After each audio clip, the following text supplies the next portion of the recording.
Sahabat setia Go yang dikasihi Tuhan, Shalom. Hari ini adalah Senin 14 Agustus 2023. Kita mengawali pekan ini dengan penuh rasa syukur dan semangat.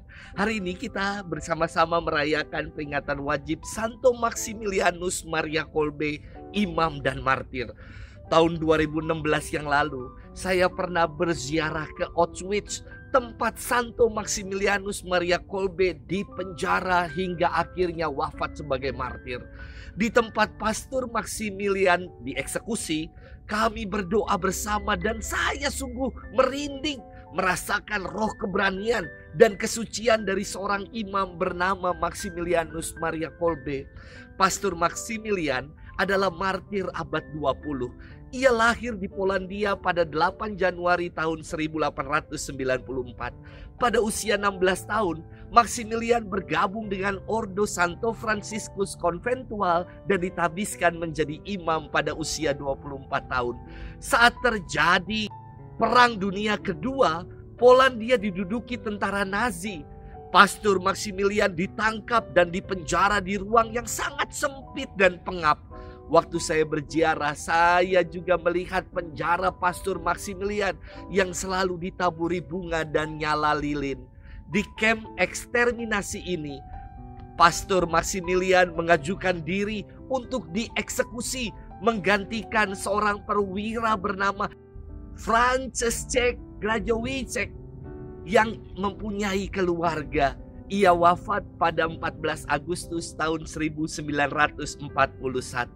Semasa hidupnya, Pastor Maximilian aktif menyebarkan devosi kepada Santa Perawan Maria yang tak bernoda, sehingga ia pun disebut sebagai Rasul Konsekrasi kepada Bunda Maria.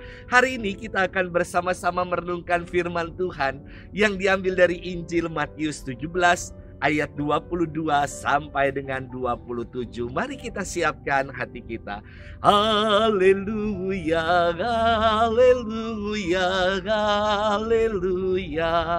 Allah memanggil kita agar kita memperoleh kemuliaan Tuhan kita Yesus Kristus.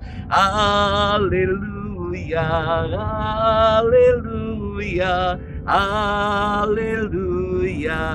Tuhan bersamamu dan bersama rohmu. Inilah Injil suci menurut Matius. Dimuliakanlah Tuhan. Sekali peristiwa Yesus bersama murid-muridnya ada di Galilea. Ia berkata kepada mereka, Anak manusia akan diserahkan ke dalam tangan manusia.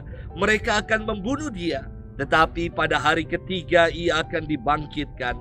Maka hati para murid itu pun sedih sekali. Ketika Yesus dan para muridnya tiba di Kapernaum, datanglah seorang pemungut pajak bait Allah kepada Petrus dan berkata, Apakah gurumu tidak membayar pajak 2 dirham? Jawab Petrus, memang membayar. Ketika Petrus masuk rumah, Yesus mendahului dengan pertanyaan, Bagaimana pendapatmu Simon? Dari siapa raja-raja di dunia ini memungut bea dan pajak? Dari rakyatnya atau dari orang asing? Jawab Petrus, dari orang asing. Maka kata Yesus kepadanya, jadi bebaslah rakyatnya. Tetapi agar kita jangan menjadi batu sandungan bagi mereka, pergilah memancing ke danau, dan ikan pertama yang kau pancing tangkaplah, dan bukalah mulutnya, maka engkau akan menemukan mata uang 4 dirham di dalamnya. Ambillah itu dan bayarlah kepada mereka, bagiku dan bagimu. Demikianlah sabda Tuhan. Terpujilah Kristus. Sahabat setia Go yang dikasihi Tuhan, Shalom. Mama papa saya pernah berkisah bagaimana mereka harus berjuang untuk menyekolahkan keempat orang anaknya. Kami bukan terlahir dari keluarga sultan yang bisa sekolah di sekolah bergengsi ataupun di luar negeri. Mama papa saya mengisahkan perjuangan dan kerja keras mereka hingga kami semua bisa lulus sekolah dan jadi sarjana. Tuhan selalu mencukupkan dan memberi jalan kepada kita yang selalu setia untuk berjuang. Sahabat setia Go-Worry yang dikasihi Tuhan, firman hari ini bagus untuk kita renungkan, namun terkadang terlewat begitu saja.